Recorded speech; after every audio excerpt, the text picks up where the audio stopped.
But we begin tonight with an introduction.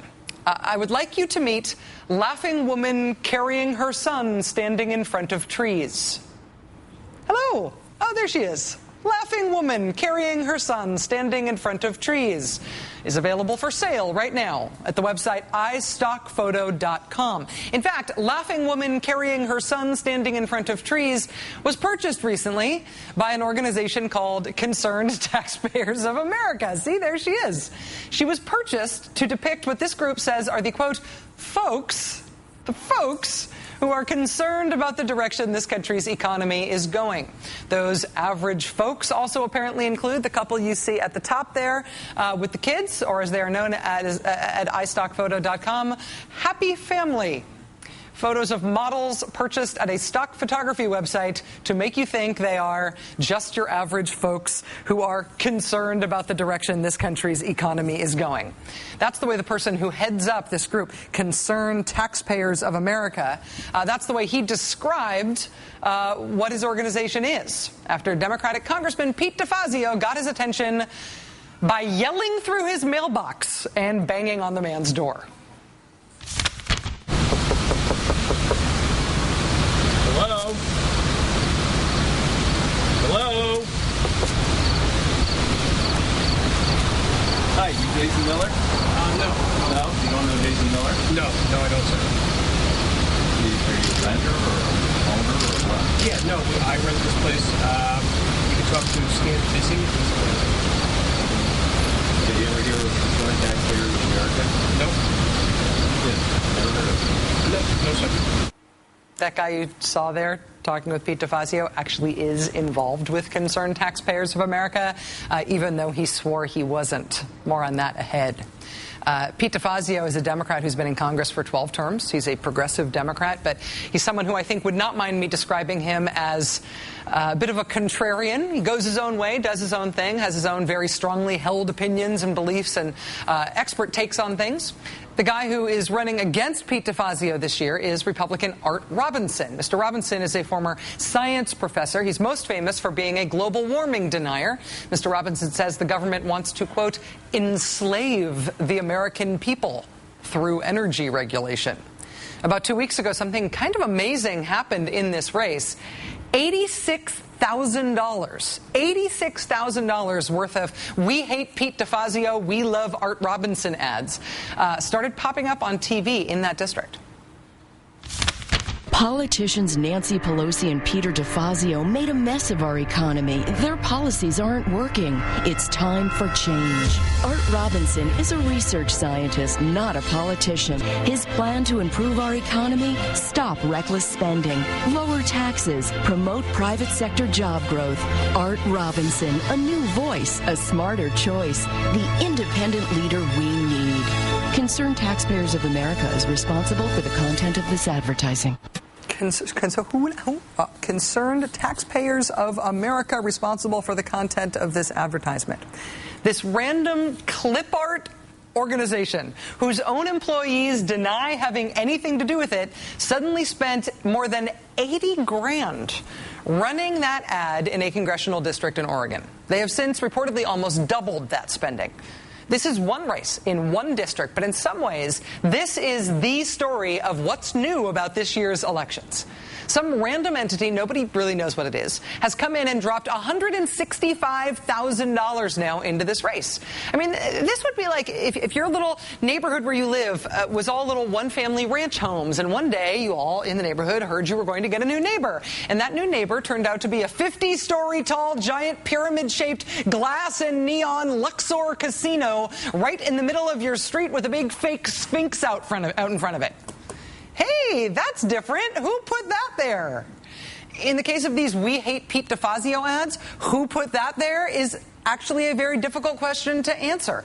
Because of the new rules this year, we don't really get to know who is behind stuff like this. We don't get to know who's doing this. Pete DeFazio went over to the office of this group to try to figure out who they are. You saw him got stonewalled in the video there. Here's what we have figured out about this group and what the Washington Post, the Huffington Post, and some other reporters have been able to ferret out. Their clip art website describes the group this way, quote, "Concerned Taxpayers of America was formed to engage citizens from every walk of life and political affiliation and urge them to hold our nation's elected leaders accountable for the country's fiscal well-being." Are you inspired by their mission statement? Are you inspired by laughing woman carrying her son standing in front of trees? Would you like to join these folks? Good luck, because they don't actually offer you any way to do that.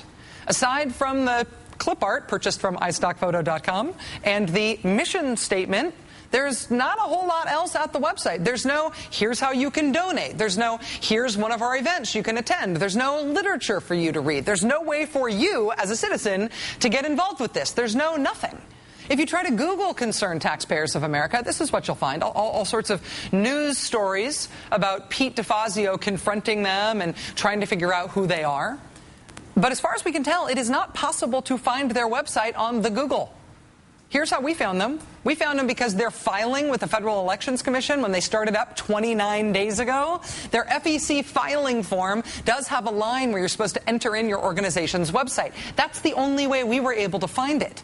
The filing was submitted by the group's treasurer, Jason Miller. Now, Jason Miller, it turns out, is a longtime Republican congressional staffer. He now works for a company called Jamestown Associates. Jamestown Associates bills itself as a full-service Republican political and public affairs consulting firm. That is who is running Concerned Taxpayers of America. So, you know, take the concerned taxpayers at their word. Maybe they are an organization designed to engage regular citizens, designed to engage people of all walks of life. But it doesn't really seem like that. It seems like the Concerned Taxpayers of America is basically just a piece of paper filed at the FEC.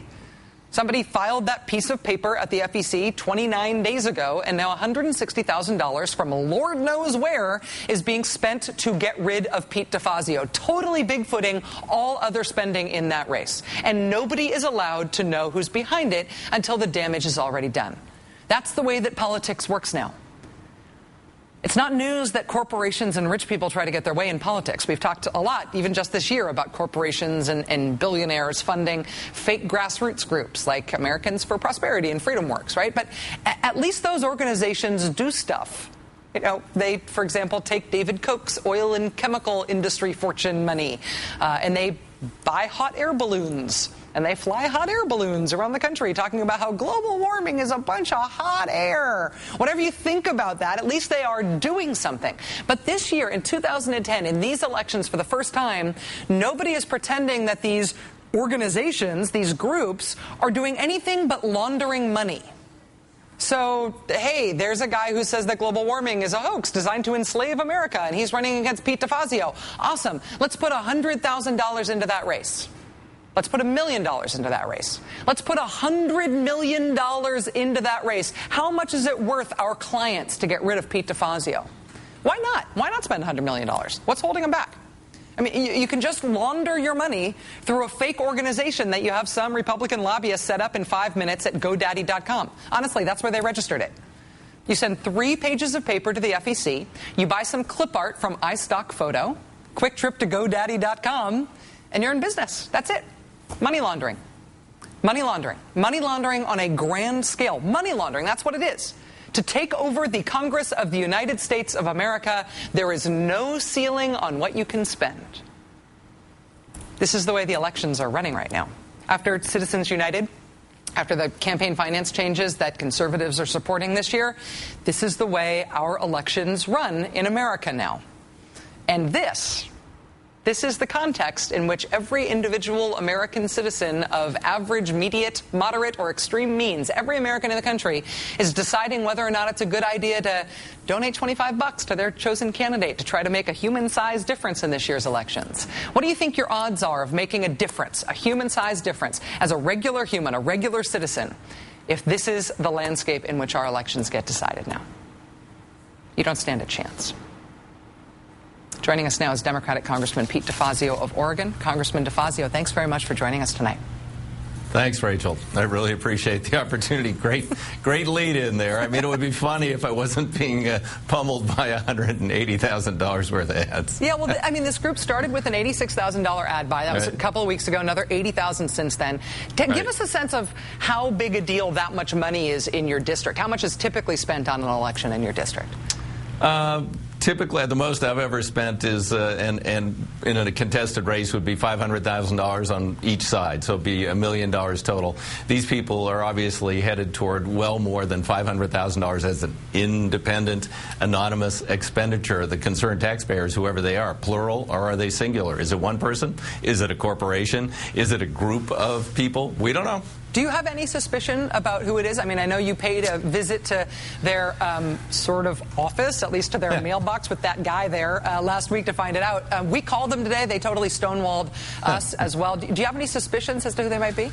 Well, it's funny that this high-Tony, big-time Republican firm would have a dead drop at a kind of ratty townhouse on Capitol Hill. We're not sure what that's about. They're obviously trying to hide many, many layers and levels here. But my opponent has a long history of being a corporate shill. I mean, ExxonMobil has funded through the Marshall Foundation. Blogs say we can't prove it.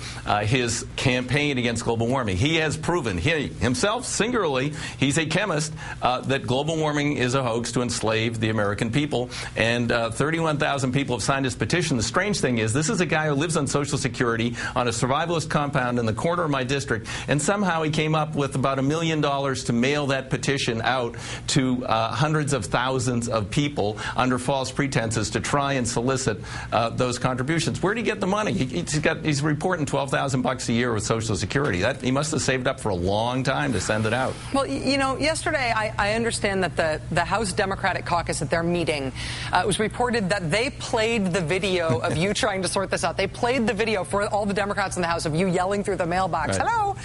They showed it to these other Democrats. Does that mean that what you did is going to become part of a Democratic strategy to try to respond to this? I think so. We're listening to you. You've been saying, hey, where are the Democrats? Why don't they get out there and push back? Well, you never really have to encourage me, but some of my colleagues need a little encouraging. Some of them, I believe, were inspired by that. Some of the great young members like Tom Perriello, first call I got on my cell phone, he's like, go guy, he's like out there.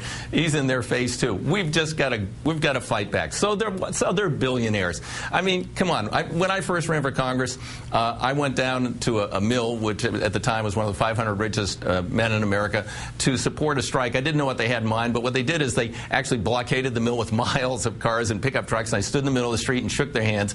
All the managers looked out at us, and a reporter came up and said, how can you do this? He's one of the 500 richest men in America. I said, because all these people get a vote on Election Day, and he gets one vote. It's still that way. If it's the Koch brothers, they get 2 votes. If it's ExxonMobil, well, I don't know. In the Supreme Court decision, maybe they get to vote now. I don't know. I'm sure they're a citizen. But, I'm going to try and inspire average people to fight back against this, and we need to do that across the country, kick a little sand in their gears, and say, no, you're not going to buy the 4th District of Oregon, you're not going to buy Oregon, you're not going to buy the United States of America and the Congress for your petty little purposes.